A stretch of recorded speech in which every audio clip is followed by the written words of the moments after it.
ওমরার জন্য প্রস্তুতি নিচ্ছি, তারিখ খুবই সন্নিকটে, অথচ এখনো পাসপোর্ট হাতে আসেনি। দ্রুত পাসপোর্ট আসার জন্য দালাল ধরে পাসপোর্ট করা জায়েজ আছে কিনা?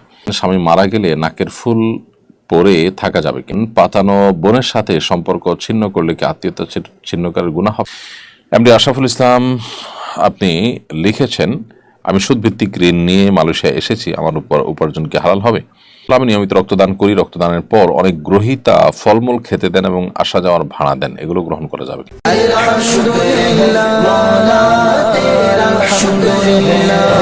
আসসালামু আলাইকুম রহমতুল্লাহি আবরাকাতুহ। ইন্নাল হামদুলিল্লাহ ওয়াসসালাতু ওয়াসসালামু আলা রাসূলিল্লাহ বাদ। সুপ্রিয় দর্শক শ্রোতা ভাই বোন, দেশ কিংবা প্রবাস যে যেখান থেকে দেখছেন, আপনাদের সকলকে সাদর আমন্ত্রণ জানাচ্ছি। অন্যান্য দিনের মতো আজও ইনশাআল্লাহ তাআলা আপনাদের সঙ্গে থাকছি এবং আপনাদের করা জীবন জিজ্ঞাসার উত্তর কোরআন এবং হাদিসের আলোকে দেওয়ার চেষ্টা করছি।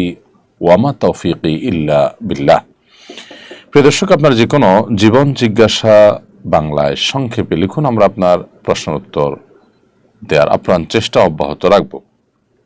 সেই সাথে কোরআন এবং হাদিস ভিত্তিক জ্ঞানের এই অনুষ্ঠানটি অন্যদের দেখবার সুবিধার্থে শেয়ার করে দিতে আমরা কেউ না ভুলি। ইতিমধ্যে যে সমস্ত প্রশ্ন আমার কাছে চলে আসছে, এর মধ্যে প্রথমে দেখতে পাচ্ছি এমডি আশরাফুল ইসলাম আপনি লিখেছেন, আমি সুদভিত্তিক ঋণ নিয়ে মালয়েশিয়া এসেছি, আমার উপার্জন কি হালাল হবে? সুদভিত্তিক ঋণ নিয়ে আসার কারণে আপনার হালাল উপার্জন হারাম হয়ে যাবে না, তবে সুদভিত্তিক যে ঋণ নিয়ে এসেছেন সেটি কারণে আপনি জঘন্য গুনাহ করেছেন, কাবিরা গুনাহ করেছেন, তার জন্য আল্লাহ সুবহানাহু ওয়া তাআলার কাছে আপনি তওবা নাসুহা করবেন, ইস্তেগফার করবেন, ক্ষমা প্রার্থনা করবেন, সেটি আপনার কর্তব্য। আর এই যে আপনি চলে এসেছেন ঋণ নিয়ে, এখন এসে আপনি যদি বৈধভাবে হালাল উপায়ে কোনো উপার্জন করেন, ইনশাআল্লাহ সেটি হারাম হবে না। এরপরে প্রশ্ন হলো, আমি নিয়মিত রক্তদান করি, রক্তদানের পর অনেক গ্রহীতা ফলমূল খেতে দেন এবং আসা যাওয়ার ভাড়া দেন, এগুলো গ্রহণ করা যাবে কিনা? যেগুলো করতে পারেন, কারণ আপনার নিজের টাকায় আসা যাওয়া করতে আপনি বাধ্য নন। হতে পারে যে অনেকেই রক্ত দিতে আসতে চান কিন্তু তার আসা যাওয়ার খরচ নেই, তো আরেকজনের জন্য যেহেতু আসবেন সেই খরচটা তিনি দিয়ে দিলেন, এটাকে পারিশ্রমিক হিসাবে গণ্য করা যাবে না। সো আসা যাওয়ার খরচ কিংবা সামান্য একটু পানি জুস ইত্যাদি খাওয়ার প্রয়োজন হয় ওই সময়, এটা যদি ওই লেভেলে থাকে, অর্থাৎ পরিমাণটা যদি সেরকম থাকে যেটাকে পারিশ্রমিক হিসাবে ট্রিট করা যায় না, তাহলে ঠিক আছে। আর যদি পরিমাণটা অস্বাভাবিক হয়, যেটাকে পারিশ্রমিক ধরা যায়, তাহলে সেক্ষেত্রে সেটা গ্রহণ করা বা সেটা করা যাবে না, কারণ মানুষের শরীরের কোনো অংশ বিক্রি করার অনুমোদন ইসলাম আমাদেরকে দেয়নি। আল্লাহ সুবহানাহু ওয়া তাআলা বলেছেন, ওয়ালাকাদ কাররামনা বানি আদম, আমি আদম সন্তানকে সম্মানিত করেছি, মর্যাদা দান করেছি। সো আদম সন্তানের কোনো কিছু ক্রয় বিক্রয়, কোনো কিছুর বিনিময়ে আদান প্রদান করা, এটা মানব দেহের জন্য, মানব জীবনের জন্য, মানব জাতির জন্য অপমানের। সেজন্য এই জায়গা থেকে একজন মুসলমান সতর্ক থাকবেন। এই সূত্রতে রক্ত দেওয়া নেওয়া জায়েজ আছে, কিন্তু টাকার বিনিময়ে দেওয়া নেওয়া জায়েজ নয়। ওমরার জন্য প্রস্তুতি নিচ্ছি, তারিখ খুবই সন্নিকটে, অথচ এখনো পাসপোর্ট হাতে আসেনি। দ্রুত পাসপোর্ট আসার জন্য দালাল ধরে পাসপোর্ট করা জায়েজ আছে কিনা? যদি ব্যাপারটা এরকম হয় যে দালাল ধরা ছাড়া বা তাকে টাকা দিয়ে আসা আপনার ন্যায্য অধিকারটা আপনি পাবেন না, যদি এরকম লেভেলের সমস্যা হয়, তাহলে সেক্ষেত্রে সেটি জায়েজ হতে পারে। কিন্তু এটা নির্ভর করবে যে আসলে আপনার সমস্যাটা কতটা প্রকট, এটা ছাড়া আপনি চলতে পারেন কিনা, এটার জন্য আপনি অনন্য উপায় কিনা। আমরা অনেক সময় দেখা যায় যে একটু সবর করলে হতে পারে, একটু সমস্যা হয়তো হচ্ছে, কিন্তু ওই সমস্যার সমাধান হতে পারে, সাময়িক সমস্যা।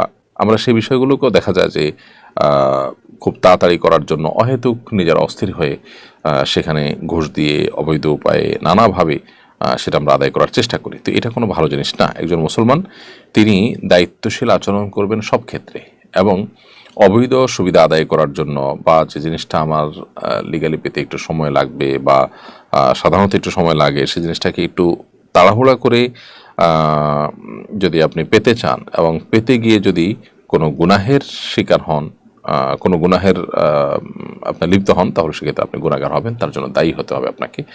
আল্লাহ সুবহানাহু ওয়া তাআলার কাছে আপনার জবাবদিহি করতে হবে।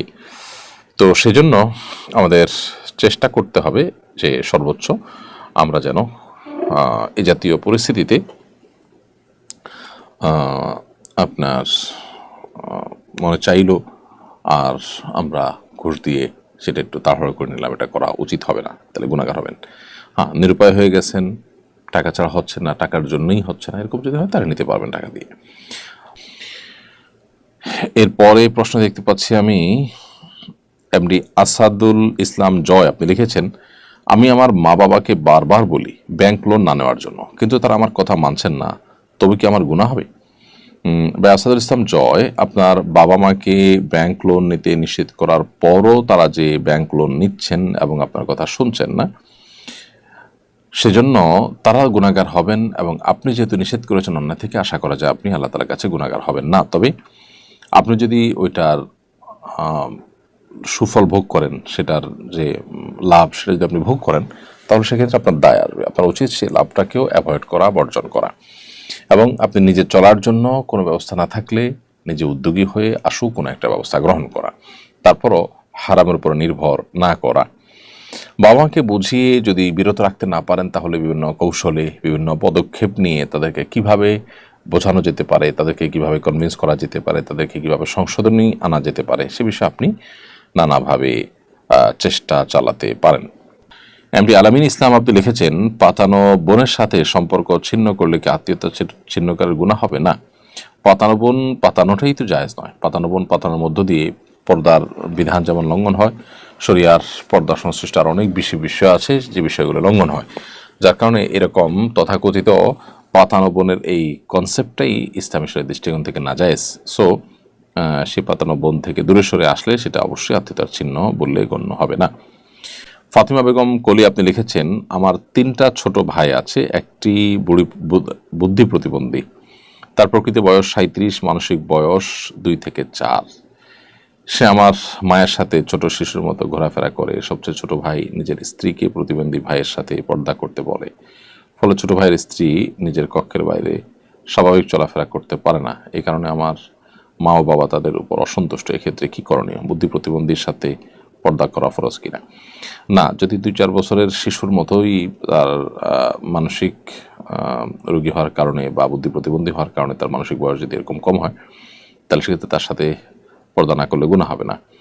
কারণ শরীয়তের পর্দার যে বিধিবিধান রয়েছে, এটি যে উদ্দেশ্যে, যে মাকসাদে, যে ক্ষেত্রে প্রযোজ্য হয়, এটি তার আওতায় পড়ে না।